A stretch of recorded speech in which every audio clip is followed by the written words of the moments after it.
2 years ago, I'm in my bedroom, opening up my laptop, and I'm about to hop onto my first coaching call, which is on an expensive rate. So I've been doing coaching before this for about a year. Coaching is where someone pays you and you just hop on like a video call to answer their questions and to give them advice. And before this point, I had charged literally £1, like $1 per hour. I was charging less than what teenagers in third world countries charge. And here I was on this day about to speak to this client named Ryan who had paid me £90. Huge. Before this, I had really started to dislike coaching because I was seeing that the clients that I had weren't really taking it super seriously. Now remember, they were paying £1 per hour. And so I'd go onto these calls, pour my life out to these guys and tell them, come on, let's type up, rise and grind, bro. Let's go do some push-ups and let's do this. And they just kind of like listen to what I was saying, but they wouldn't make any real progress. And I kept on hearing it, that I've got to increase my prices because that would get people better results. And it made sense. I wanted to increase my prices. I was charging far less than minimum wage, but I was scared. I was terrified.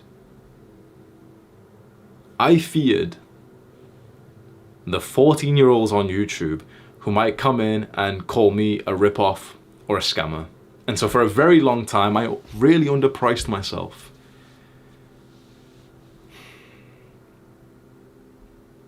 It was when I read the book, $100 Million Offers by Alex Hormozi.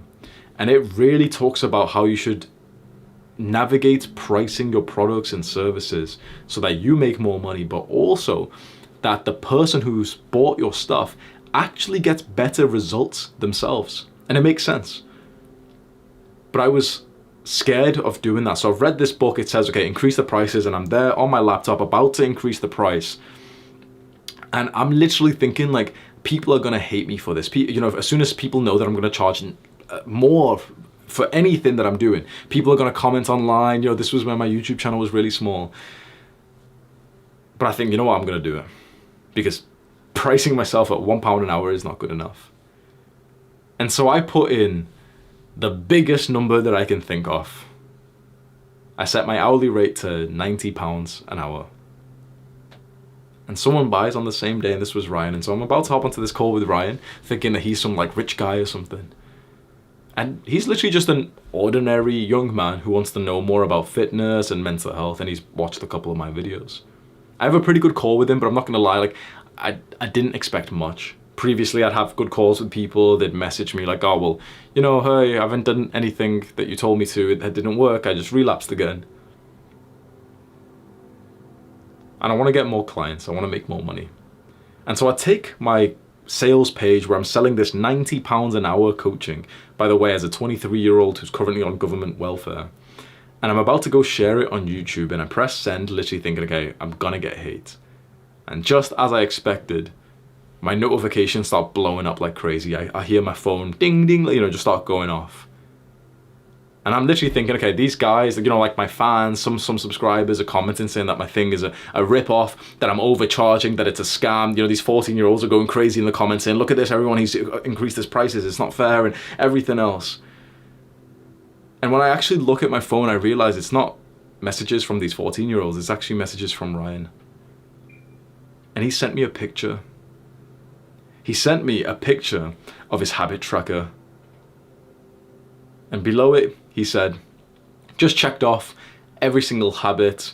I did the workout that you recommended. It was really hard, but I got through and I feel awesome. I also downloaded the meditation app and I did the 5-minute version of the daily meditation like you said.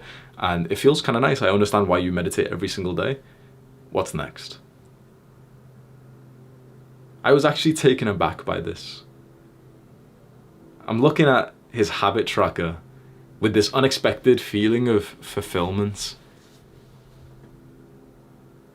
That here is a young man who's actually taken my advice and his life has already improved and he's already on a great track. Imagine this. Imagine that there's like a young man out there who's usually got addictions and problems and pains, and suddenly he really gets onto self-improvement. And I realized that all this time it was never about the money. It was about the impact that I wanted to have on the men that I wanted to help. that the numbers in my bank account meant less to me than the ticks on Ryan's habit tracker. It was on that day that I realized that it was actually my duty to charge higher prices so that the people who did want to give me money to level up their self-improvement even more, so that they would get better results, because when someone pays, they pay attention. I want to use this section now as a very quick shameless plug. The top link of the description on this YouTube video is a link for Adonis School. I really do think it's an awesome place. It's a little bit pricey, so most people can't afford it, but if you're someone who really wants to invest in your journey to become an entrepreneur and make money online, and you want to be surrounded in a community of guys who are like you and learn how to develop your character and learn from me and 7 of the coaches I've hired, that's the top link in the description. Go there right now. The second book that's helped me to make a lot of money is $100 Million Offers by Alex Hormozi. In this book, he breaks down what exactly to sell, what exactly an offer is. Because there's only 2 things you need to know to sell online, There's only 2 things to make money. It's the offer and traffic.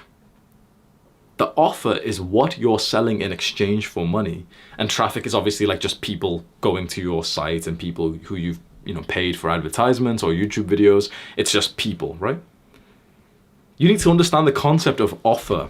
And once you understand that, you'll actually begin to see selling something, especially online, in a completely different way. So when you think about selling something, you think about selling a product, right? Like, for example, an ebook. When you think about selling a product, it's actually super weak. You won't sell many of that thing. If you just want to sell an ebook, you just want to sell a bathrobe, you just want to sell a bit of your coaching service, your little one-to-one coaching call, right? Because it's not the product that someone wants to buy, it's the transformation. It's not that someone wants to buy coaching. They want to buy the weight loss. They want to buy the feeling of fitting into the clothes that gets them socially validated. What I'm trying to say to you is, people don't buy your products and services, they buy the transformation. And so we think that they'll want to buy our products, but it's not exactly about the product. It's about what they really wanted. And so the idea behind this book, which really helped me, was to just destroy the idea of the singular product that you sell, and rather to sell in more of an offer package that will just help someone to get to their dream goal with you giving them so much more. And so this is the exact step that you can do, which has really helped me, and you'll want to write this down. Whatever you were planning to charge for any product or service that you've got, and if you don't have an idea right now, just think about it as your hourly rate in a job. Whatever you were planning to charge, times it by 10. Times it by 10, and then look at that number. And right now it might seem scary because you think, wait, I can't charge this much. Look at that number and now ask yourself, what could I do for this person that they would want and value for it to be worth this price? What other things could I give them? Let me give you an example. Let's say you're a video editor and you normally charge, you're a video editor on Fiverr.com, so you underprice yourself and you charge £3.50 per edit. It takes you half an hour, let's say 1 hour, right? You charge $5 an hour. You're gonna be broke because charging $5 an hour is not gonna make you any real money, right? You might be 14 years old and think that's good, but you could make a lot more just by following this simple thing. How about you times it by 10? Okay, you're gonna charge $50 an hour just for video editing? No.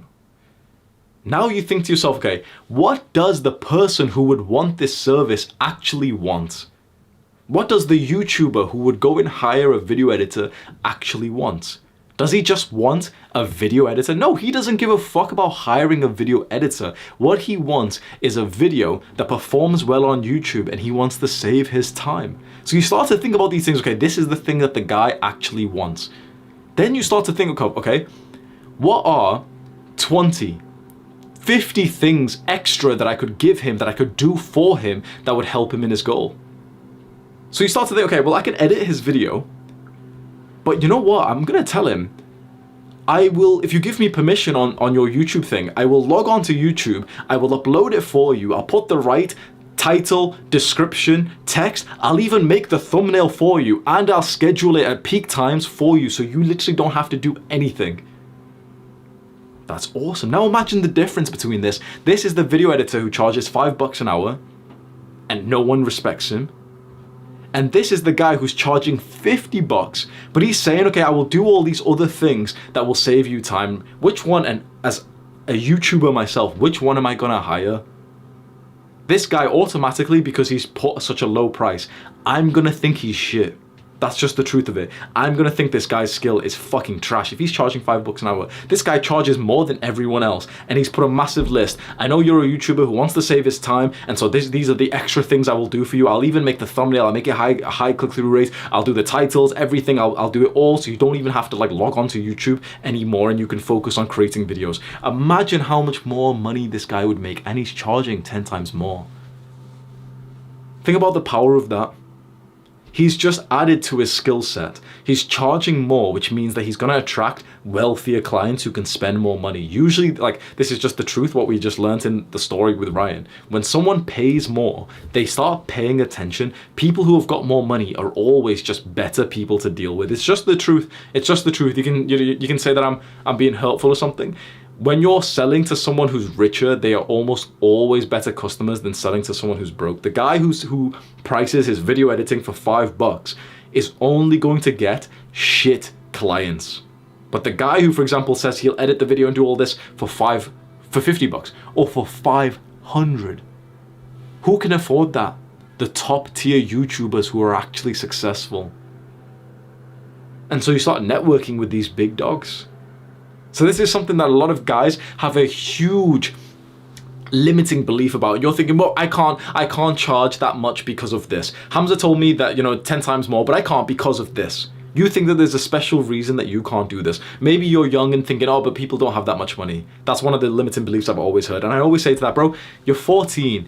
Most of your friends have got AirPods. Most of your friends have got $100 shoes. So shut the fuck up that, oh, but I'm only 14, it's too cheap. Oh, but bro, I'm in India. First of all, bro, you're selling to people worldwide. And second of all, have some fucking respect for yourself. Like, stop belittling your own country and your origins. Oh, but I'm in India and, people don't make that much money. There's billionaires in India. How the fuck do you think you're gonna sell to them if you're pricing your shit at $1 per hour? What do you think the billionaires and the multi-millionaires in India are buying from? They're not buying from little peasants who are charging $1 an hour. They're buying from a guy who had the confidence, the audacity to charge $100 an hour.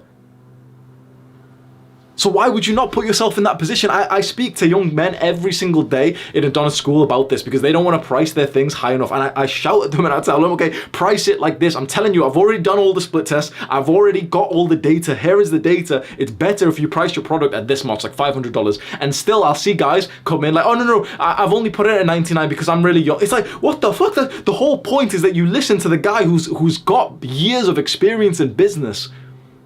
Every guy who's in business will tell you the exact same thing. Don't undercharge yourself. It's something that every single businessman has done. When you undercharge yourself, you get the worst clients. They put in less work. You care about them less. You give them a worse service, and your self-image is lowered because you're a $5 an hour kind of guy or a $25 an hour kind of guy. Guess how much my hourly rate is? It doesn't even have a number because it's too absurd for me to write it down anywhere. It's literally too expensive for me to sell an hour of my time these days. If I was going to give you a random number which you think would be stupid to say, it'd be about $10,000 for an hour of my time. If a businessman wanted me to hop on a call with him and give him YouTube advice for an hour, I would probably charge about 10K. And you're thinking that, oh, well, no one would pay that. I'm here on your side trying to help you to make more money. And you're fighting against your own success by saying, no, but Hamza, I can't charge that much because I've got a really small penis. No, here, Hamza, here's 7 reasons why I'm not that good. What I love about this idea of pricing more, which is what we've learned in this book, is that when you do put up your price, that's when your brain starts to think of ways that you can make it worth it. If straight away you allow these limiting beliefs that have been put onto you by the peasants or the media or your parents, these limiting beliefs, then you won't do it. But if you just open up your brain and really just think to yourself, okay, if I did charge 10 times more and I had to make it worth it, just as a fun practice, like don't get fucking offended at me, just for a fun practice, why don't you just spend 10 minutes just doing this? As an actionable step, like, why don't you just think about how much you're getting paid right now, whether it's a business or maybe it's like, being an employee. If you've never really made money before, then you could maybe choose the minimum wage for your age in your country. So in the UK, it's £7 an hour. And you could think to yourself, okay, how could I be worth £70 for an hour of my time? What could I do? And for what kind of person? For me, let's say I've told you my hourly rate would be 10K. I could ask myself, okay, what could I do for someone that would be worth 100K but only require an hour of my time? I'd go choose some kind of businessman who's already doing 1 million a month, but he's only got a few thousand subscribers on YouTube. And I'd go and investigate his channel for like 10, 20 minutes. And I'd go and like maybe record him like a Loom or go onto a video call with him and give him 5 or 10 practical things he could start to implement straight away. I could even connect him with, for example, one of my editors. I could connect him with my thumbnail guy, and suddenly he's got like a team of capable people who are helping him. Then I can also let him text me and say that, okay, I can give you 2 minutes of my time per week after this. Then I can go on to a quick couple of messages with his team if he's got a personal assistant, if he's got a content director. You see, like, instead of just giving the base level and taking the scraps of what you could make, you charge 5 to 10 times more and you package it while just thinking, okay, what is his goal? It's just the thinking practice, and a lot of guys don't have this like power of belief where they just want to undercharge themselves, and it really shows. So it's all about packaging up what you're selling as this big offer to the cure of their problems rather than selling a specific service at once. And that idea changed my life, because instead of, for example, selling a course, I put 7 courses inside of a private community where people can speak to me, and they can also get 10 calls a week, live calls a week with sleep experts and testosterone coaches and a Buddhist monk to teach you about dopamine detox and meditation, and calls with me, and a call with this guy who's really good at the way of the superior man so he can help you with finding your purpose, then affiliate marketing call. Like, I've put all of that together rather than just being like, oh, I'll go onto a call with you, or rather than it being, okay, you can buy this course. It's this entire package is what I sell. So if you want to be an entrepreneur, you get 10 things that would help you when you buy my program. And that's why I charge 10 times more than, for example, Andrew Tate's program. Because we have the same offer, but I charge 10 times more than his. Give me a year and see how many people have joined mine, because I will be making a lot of money from this.